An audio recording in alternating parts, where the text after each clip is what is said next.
5ই August 2024 বাংলাদেশের ইতিহাসে খুবই গুরুত্বপূর্ণ দিন। দীর্ঘ 15 বছরের শাসনের পর ক্ষমতা ছেড়ে এক প্রকার পালিয়ে যেতে হয়েছে বাংলাদেশের প্রধানমন্ত্রী শেখ হাসিনাকে। ঢাকার রাস্তায় অলিতে গলিতে আজ বিজয় মিছিল, লোকের মুখে শুধু একটাই কথা, তারা স্বাধীন। তারা কি সত্যিই স্বাধীন? বাংলাদেশের বিক্ষোভ কি শুধু ছাত্রদের আন্দোলন ছিল? শেখ হাসিনার পদত্যাগের পিছনে ছিল কিছু রহস্য। হ্যালো, নমস্তে, শ্রীকাল কেমন আছো? আজকের ভিডিওটা এই বিষয়ে জানার। বাংলাদেশের আজকের এই পরিস্থিতিতে সব থেকে বেশি প্রভাব ফেলেছে ছাত্রদের এই কোটা আন্দোলন। সরকারি চাকরিতে 30% রিজার্ভ নিয়ে শুরু এই আন্দোলন সেই 2018 সালে। সেই সময় হাসিনা সরকার আন্দোলনের চাপে শুধু মুক্তিযোদ্ধা না, সব কোটা বাতিল করে দিয়েছিল। কিন্তু গত 5ই জুন বাংলাদেশের হাইকোর্ট সেই কোটা আবার ফিরিয়ে আনে, আর এর পরিপ্রেক্ষিতে শুরু হয় ফের আন্দোলন। টানা 2 মাস ছাত্রদের বিক্ষোভ, কিন্তু বিক্ষোভের প্রথম মোটিভটা খুবই সিম্পল ছিল, শুধুমাত্র কোটা বাদ দেওয়ার জন্য। আর এর পরিপ্রেক্ষিতে প্রধানমন্ত্রীর ভাষণ ছিল ঠিক এইরকম, মুক্তিযোদ্ধার নাতি নাতনিরা চাকরি করবে না তো কি রাজাকারের নাতি নাতনিরা চাকরি করবে? এখান থেকে শুরু হয় ছাত্রদের মন ভাঙা। তারা যে মানুষটার দিকে তাকিয়ে আন্দোলন করছিল তার থেকে নেগেটিভ সাইন পাওয়া, এরপর আন্দোলন আরো তীব্র থেকে তীব্রতর হতে থাকে। কিন্তু তখন সরকারের কিছু ভুল সিদ্ধান্ত, রাস্তায় তাদের উপর হামলা, ইন্টারনেট বন্ধ করে দেওয়া, রাস্তায় মোবাইল চেক করা, আর যে সমস্যাটা শুরুতে টেবিলে বসে আলোচনার মাধ্যমে সলভ করা যেত, কিন্তু তারা ভেবেছে ছাত্রদের উপর অত্যাচার করে সমস্যার সমাধান করা যাবে। আর এটা ছিল সরকারের ওভার কনফিডেন্স।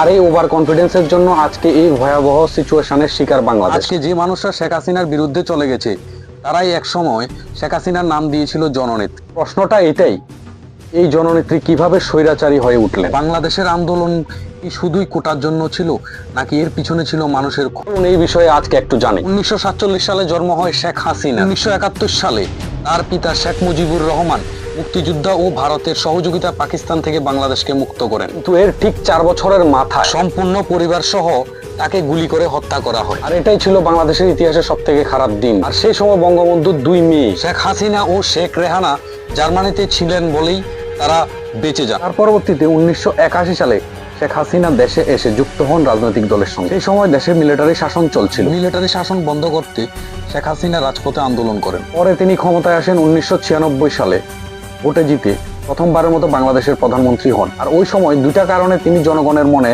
জায়গা করে নিয়েছিলেন। আর একটা হলো ভারতের সঙ্গে গঙ্গার জল নিয়ে চুক্তি, আর দ্বিতীয়টা হলো চট্টগ্রামে যে ইমার্জেন্সি চলছিল, ইমার্জেন্সি থেকে লোকদের মুক্তি দেওয়া। এর সাথে সাথে বাংলাদেশে ফির বেড়ে যায় দুর্নীতি, এবং 2001 সালে আবার হেরে যান, এবং 2009 সালে ফির তিনি আবার ভোটে জিতে প্রধানমন্ত্রী হন। এরপর তিনি অনেক ভালো কাজ করেন, যেখানে 2009 সালে বাংলাদেশের জিডিপি ছিল 102 বিলিয়ন, সেখানে 2020 সালে বাংলাদেশের জিডিপি বেড়ে দাঁড়িয়েছে 460 বিলিয়ন, এবং পাকিস্তানের চেয়ে বাংলাদেশের টাকার মান বেড়ে যায়। রিপোর্ট অনুসারে গত 20 বছরে বাংলাদেশের 2.5 লক্ষ মানুষ দরিদ্র সীমার নিচের থেকে বেরিয়ে এসেছে। দেশে তৈরি হয়েছে পদ্মা সেতু, এইভাবে উন্নত হয়েছে, সেই সঙ্গে বেড়েছে দুর্নীতিও। শেখ হাসিনার কাছের মানুষগুলি সরকারের বড় বড় পদ পেয়ে যেত খুব সহজেই। পুলিশের ঘুষ নেওয়ার থেকে শুরু করে বেআইনি দখল সব বেড়ে গিয়েছে। আওয়ামী লীগের ছোট নেতারাও মনে করত তারাই সবকিছু, তারাই নিজেকে রাজা ভাবত। করাপশন হাই লেভেলে পৌঁছে গিয়েছে। পুরো সিস্টেমের বিরুদ্ধে যদি কেউ আঙ্গুল তুলতো, তাদের আওয়াজ বন্ধ করা হতো। হয়তো কাউদের ঘর থেকে তুলে নিত, না হলে জেলে দিয়ে দিত। কোনো না কোনো ইস্যুস দেখিয়ে তাদের আওয়াজকে বন্ধ করতে চেষ্টা করা হয়েছিল। আশা করি অবশেষে আপনাদের বুঝাতে পেরেছি, শেখ হাসিনার পদত্যাগের পিছনে শুধু কোটা আন্দোলন নয়, শেখ হাসিনার পদত্যাগের পিছনে মানুষের বহুদিনের ক্ষোভ ছিল।